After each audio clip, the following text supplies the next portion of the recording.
Hey everyone, I'm Almar of almarsguides.com, and this video here is part of my Dungeon Siege 2 series where I'm going to go over a bunch of different builds and give you a little bit of info about them. Basically, it's like a new player's guide and introduction to each of the different classes in the game and the build types that you can play as.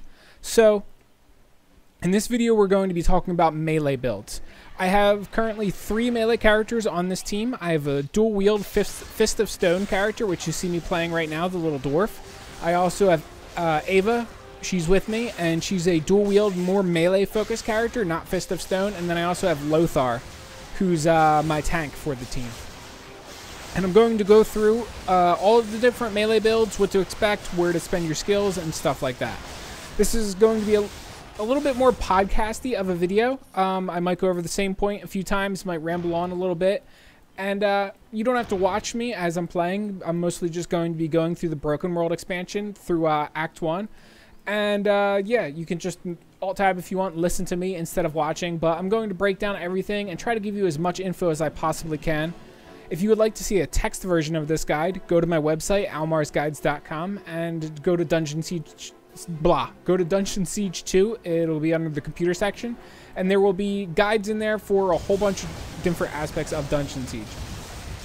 So jumping in, let's look at the melee tree first. So the whole top of the melee tree right here is mostly going to be for your tanks and any characters you're going to be using a shield on. So you only need to put 1 point in the barricade to use a shield right there, but I'd actually recommend, if you're using a shield, to dump more into both Barricade and Rebuke than just a single point, because they're very, very good talents for tanks, or for rather anybody that's using a shield and also doing melee damage, I guess. If you're using a shield and you're a caster, like if you're a healer, then enemies won't be attacking you as much as they would if you were melee. For the other abilities in the tree, as you can see, those guys do quite a bit of damage. Fortitude, this is a good ability to get on basically every character in the game because it boosts your max health. Even non-melee characters, I still go a little bit into melee to get Fortitude, reinforced armor, as well as toughness. They're very, very, very good abilities. Overbear and Smite. These are the only two-handed abilities in the entire tree, and by two-handed, I mean really the only abilities that require a two-handed weapon in order to use. So if you're going to be a two-handed melee, you'll want to get quite a few points into Overbear and quite a few points into Smite. So how it basically works is a dual-wield melee character is going to be the highest damage melee character you can get. A tank, obviously the tank is going to be the most durable melee character you can get. And then you have, sorry, I had to turn on attacks for Amron because he was just standing there. A tank is going to be obviously the most durable melee character you can have. A two-hand melee character, he's going to be kind of like a mix between crowd control and good damage. With the two-hand, every single attack with your two-hander will have a chance to stun the enemy, and you also get access to Staggering Blow, which is a very powerful power, which will deal a shit ton of damage as well as stun all of the enemies that it hits. It's one of my favorite powers for melee. It's a shame that it's restricted to two-hand weapons, though. And then the bottom half of the tree is general purpose melee talents as well as dual wield. So Critical Strike and Deadly Strike are very, very important. Max Critical Strike will give you a 55% chance to inflict critical damage, which is insanely high. And Deadly Strike will boost how much that crit damage does, or it basically adds crit damage to it. I'm fairly certain it is multiplicative, which means you get the Critical Strike. It says 200% extra damage per Critical Strike. So if each attack does 100% damage, Critical Strike will do double damage, aka 200%. And Deadly Strike should stack onto that. So it should be 540 damage, 540% extra damage. Well, technically it would be 440% extra damage, but 540% in all per Critical Strike with Deadly Strike. And that is based on the current talent level that I have. My Deadly Strike is only half right now on Ava. It can go up to a max of 30, but as you can see, it's only 15 right now because I haven't invested more points into it because I prefer getting a bunch of other abilities. In Dungeon Siege 2, your abilities really start to fall off in how much they give you after about 12 to 15 points into it. Like right where my toughness is right now, as you can see, instead of giving me a full percent, it's only giving me 0.5%, so half of a percentage. When you first start out, it gives you like 2% per, and then it'll start to slow down and give you 1% per, and then it eventually goes to 0.5% per.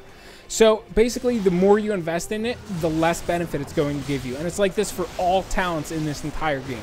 So it's actually kind of better if you multi-spec a bit, which you'll see me doing. Like I have 5 into survival and 5 into dodge in my range talents for Ava. I also have some into nature magic for Feral Wrath because she is using the Wrath of the Bear talent, which also gives me extra damage from critical hits. And then I also have some into the Fist of Stone for Ava as well, because there's some goodies in there that are worth getting as well. So that's just something to keep in mind. I always recommend you spread out your talents a bit. Don't just go crazy maxing out the ones that you use the most. Now back to the melee tree. The dual wield talent is quite effective. It not only allows you to dual wield, but increases the overall damage of your dual wield, which is great. Melee attack speed, that's a decent benefit. I wouldn't recommend dumping an extreme amount of points into it unless you need it for powers, because the attack speed bonus isn't too significant. And then you have Fierce Renewal, which is if you want the Elemental Rage talent, or power rather, then you're definitely going to have to put points into Fierce Renewal. I don't know if I would say that Fierce Renewal is actually good in and of itself, because I feel as if powers cool down quite quickly in this game, especially when you're higher level. You'll notice for like most of this video, I haven't even used my powers yet, and I've been doing just fine. And I'm going to use my powers up here real fast, and you'll be able to see how fast they cool down. Like, we're going to use Elemental Rage real fast on Ava, and I'm going to run around and not attack anything because it's probably going to be gone by the time I get attacking stuff. But you can see it's filling up quite quickly. So as far as powers go for melee, Brutal Attack is kind of going to be like your bread and butter, huge hit ability. I like to switch to Brutal Attack for boss fights where I don't need Whirling Strike, which is what I usually use on Ava, and on my tanks I also use Provoke. So Brutal Attack is like single target damage, and then you're also going to want an AoE damage. So Provoke is a good AoE ability for my tank, but I obviously don't really need that too much for boss fights, so that's when I switch to Brutal Attack. Ava uses Whirling Strike most of the time, which is an AoE damaging ability. However, not too useful for single target boss fights, so I don't use it for that. I usually switch to either Brutal Attack or Elemental Rage for bosses, because they do better single target damage. Staggering Blow is like the only two-hand power that there is. I mean, you can get Warcry too. I'm pretty sure Warcry is for two-hand. Is it? No, it isn't. So which one is for two-hand? I guess only Staggering Blow. So yeah, it is. Interesting. Well, Staggering Blow is an insanely good power. It does a shit ton of damage, and it stuns everything else in proximity around you. So 10 out of 10, highly recommend it. If you're going to be doing two-hand, that is like the main one you want to use, except for Brutal Attack for boss fights, I'd say. Warcry, I don't like it. I really don't. It's this is also kind of a two-hand one, because it does require two-hand talents, but it's like a... I don't know how to explain it. I mean, read the talent, see what it does. Reduces the enemy's armor and makes your next attacks crit. It also makes enemies flee in fear, so it's like, because you got to chase them around and it's a pain in the ass. Waves of Force, I don't really like that much either, because it's... I mean, it's mediocre at best, is how I would describe it. It doesn't do that much bonus damage, as you can see, which is the main reason that I don't like it too much. Elemental Rage does basically the same amount of, well, not basically the same amount of damage, but it does a decent amount of damage. Better single target than Wave of Force, and I think Whirling Strike is better AoE damage than Whirl of Force, so, or Waves of Force rather. So I just don't think Waves of Force is that worth using. As aforementioned, Elemental Rage I strongly recommend for boss fights as well as AoE packs if you don't like Whirling Strike. Now, as far as the Fist of Stone abilities, Stone Form is one of my favorite abilities in Fist of Stone because it is great for bosses, great for packs of enemies, it's great for everything. It makes you more tanky, both armor and health, and it's just fantastic. So Earthquake Aura, you'll also get, depending on where you spend your skill points in the Fist of Stone tree, and Earthquake Aura is very, very good as well. I'll explain more about that in a second. I want to take a drink of something real fast though, so please excuse me for 1 second. So, oops, so switch characters, there we go. As far as Fist of Stone, where you're going to want to spend skill points in this, Chant of Stone, I only recommend you get if you have a decent amount of intelligence. If you're going to be like Ava, as you can see, she doesn't have much intelligence at all. She mostly focuses on strength. So for her, Chant of Stone is not that good. And as you can see, she already has a shit ton of armor anyway, so I don't really need to invest that much in Chant of Stone anyway. Even though I don't have a lot of intelligence, Tremor and Quake are still good investments because they deal... let me go back here and get this little corner. Because they deal extra damage, especially if you're a dual-wield melee character.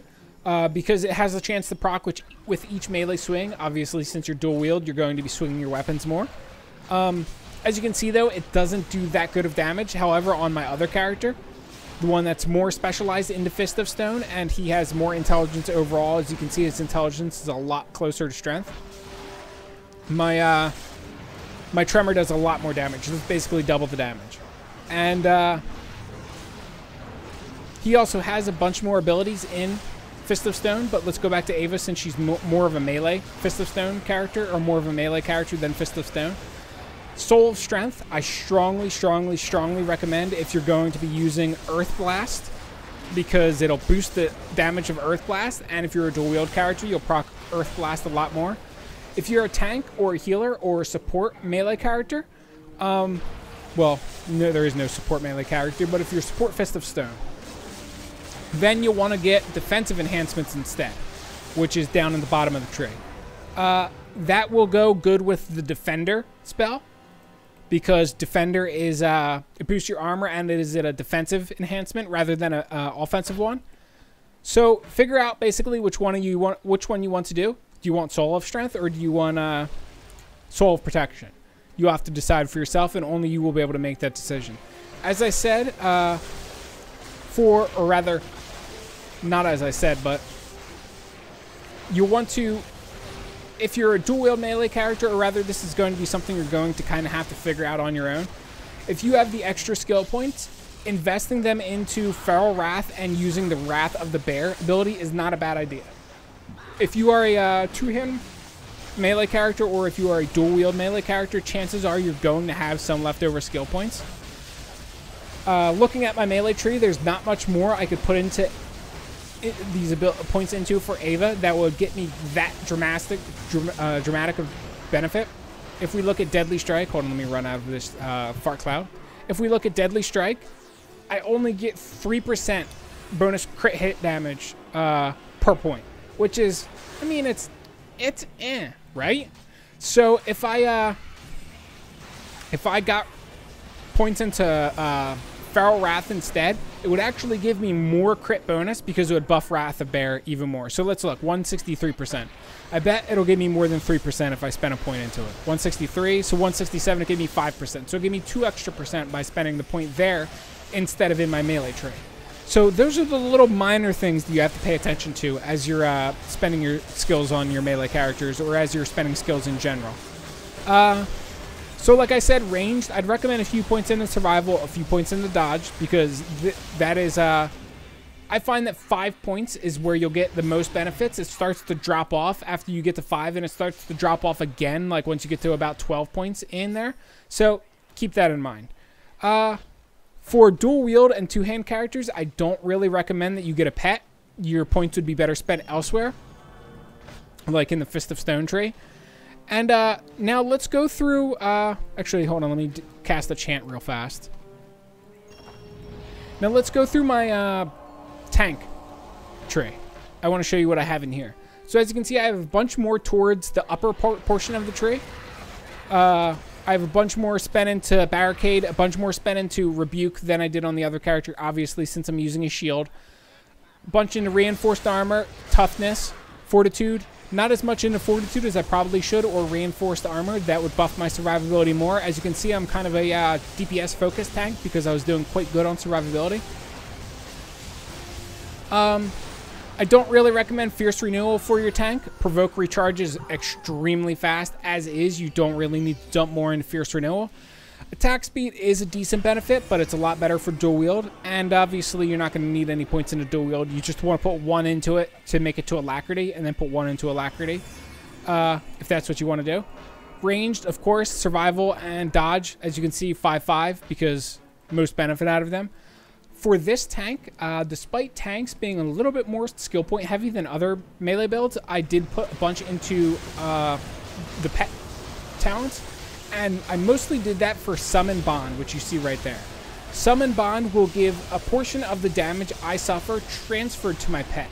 Now, the reason I did this is because I'm a tank, and I want to decrease the amount of damage, or rather, I want to make my tank more tanky. And aside from boosting my own survivability, how I can make my tank more tanky is via a pet and having some of the damage transferred to my pet. Also, with High Summon Might, I can increase my pet's damage by 100%, which is quite beneficial as well. Whether or not you want a pet on your tank is going to be completely subjective. If I had to do it over again, I might do it differently. I might focus more on the talents at the top of the melee tree here, and also a few more damage talents in Fist of Stone versus dumping all of that into a pet. So it's going to be to each their own, basically. So Fist of Stone, you can see I don't have too much in here.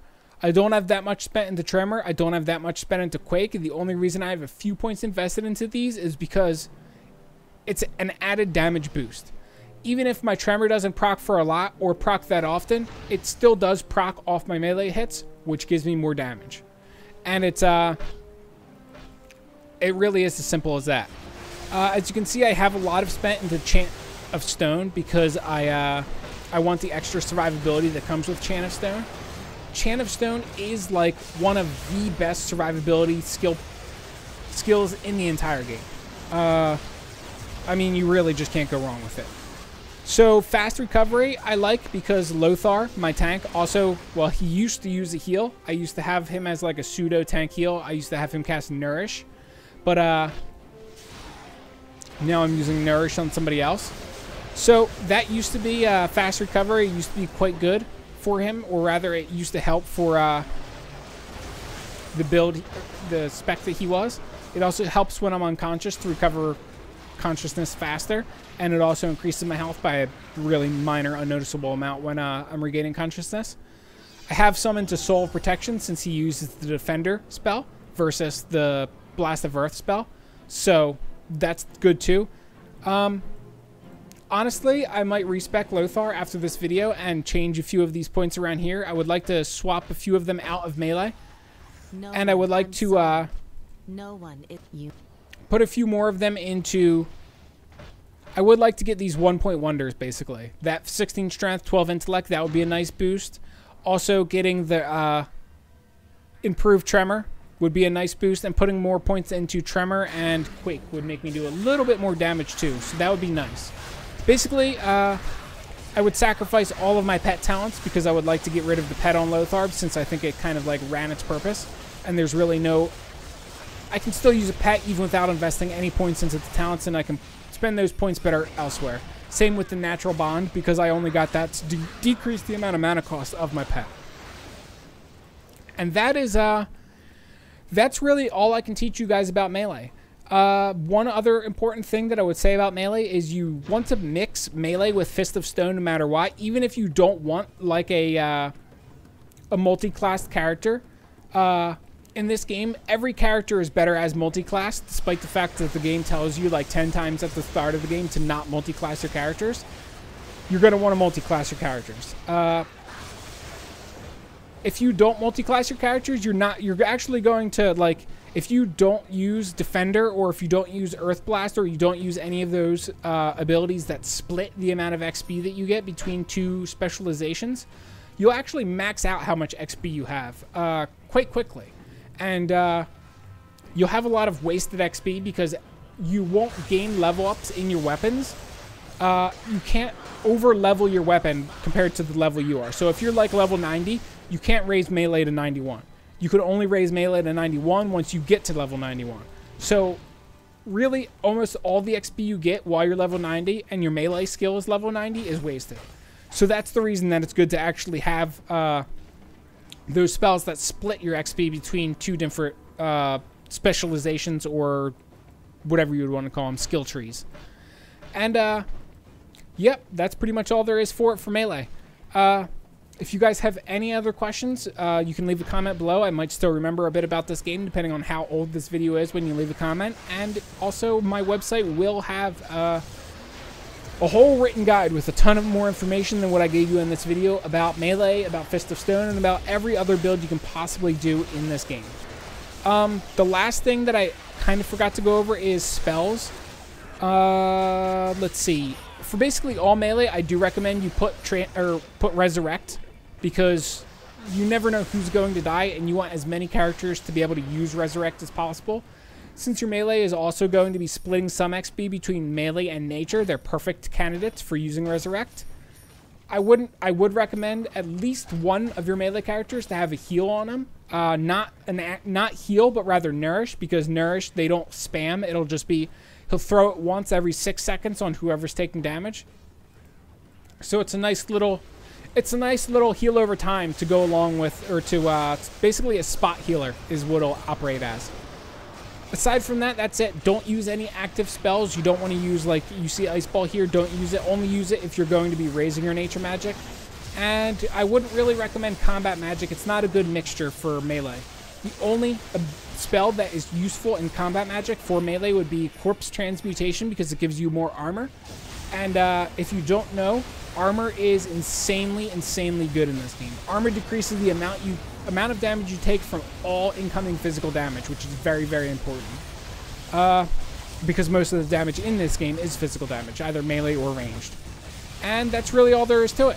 Hopefully you guys learned something from this video. Hopefully it helped some of you guys out, and I will catch you guys in my other Dungeon Siege 2 videos where I talk about other builds in this game, or in other videos I have for other games. Like, comment, subscribe, all of that fun stuff, and I will catch you guys around the next video. Peace.